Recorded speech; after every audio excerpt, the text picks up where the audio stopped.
Iniimbestigahan na ang posibleng koneksyon ni suspended Bamban Mayor Alice Go sa ilang sangkot sa anomalya ng Pharmally. Yan ay matapos sa pag-alamang nakipagtransaksyon kay Go ang kapatid ng dating Presidential Economic Advisor na si Michael Yang. Narito ang aking report.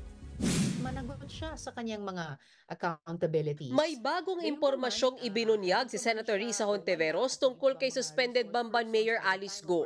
May kaugnayan daw si Go sa isang Hong Jiang Yang na kapatid umano ni Michael Yang. Si Michael Yang na dating Presidential Economic Advisor ay nasangkot noon sa issue ng Pharmally dahil sa pagbili umano ng overpriced COVID-19 supplies ng Administrasyong Duterte.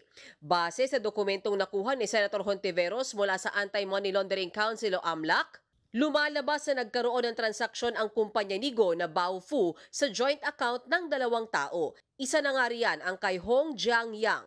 Incorporator din daw ng Fullwin Group of Companies si Hong Jiang Yang. Titignan din daw ni Hontiveros kung may koneksyon dito si dating Pangulong Rodrigo Duterte dahil dati niyang economic advisor si Michael Yang. Sabi ko nga, mukhang one big happy Pharmally pala itong mga Pogo at Pharmally members. Baka nga itong Pharmally pala ang farm na kinalakihan ni Alice Go. Kung ma-establish namin na talagang may connection, naging mataas na advisor siya kay Duterte at malapit sa dating presidente, then of course may tatanong din namin kung ano yung posibleng koneksyon ng dating presidente sa Pogos na ito. Pero ayon sa abogado ni Michael Yang na si Attorney Raymond Fortun, wala siyang kilalang Hong Jiang Yang. Una niya na rin iginiit na walang kinalaman sa Pogo ang kanyang kliyente. Ayon naman kay dating Presidential Chief Legal Counsel Salvador Panelo, desperado na raw si Hontiveros na iugnay si Duterte sa anomalya ng Pharmally. Wala raw basihan ang pagkakaugnay kay Duterte sa anumang katiwalian. Sa ngayon, hindi pa rin natutunton si Mayor Go na pinaa-aresto ng Senado matapos hindi sumipot sa mga hearing, kaugnay sa operasyon ng mga iligal na Pogo sa kanyang bayan. Wala na siya sa kanilang farm sa Bamban. Kahit ang tatlong kapatid ni Go at kanyang mga magulang na pinaa-aresto rin ng Senado, hindi pa rin nakikita. Pati ang mga sinasabing consultant na mga Pogo sa Bamban at Porac, Pampanga, hindi rin mahagilap.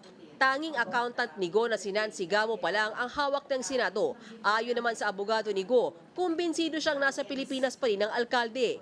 Ako, ang lagi advice ko sa kanya, siyempre alam mo, Mayor, hindi ka pwede magtago habang buhay, lalo na Mayor ka, di ba? Kung hindi mo haharapin niya, paano yun, di ba? Pero mas lumalala raw ang issue sa mental health ng alkalde dahil sa panggigipit ng ilang opisyal.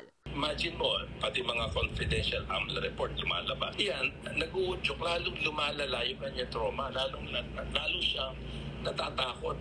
Sa July 29 ang susunod na pagdinig ng komite ng Senado tungkol sa mga illegal na Pogo. Ayon kay Senate President Chis Escudero, kapag hindi pa rin nagpakita si Go, hihingi na nila ang tulong ng National Bureau of Investigation para mahanap ang alkalde.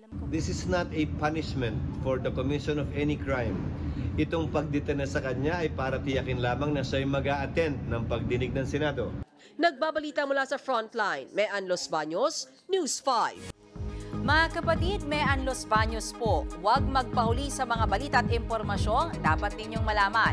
Para sa mas malawak na balitaan at diskusyon, mag-follow at mag-subscribe sa social media pages ng News 5.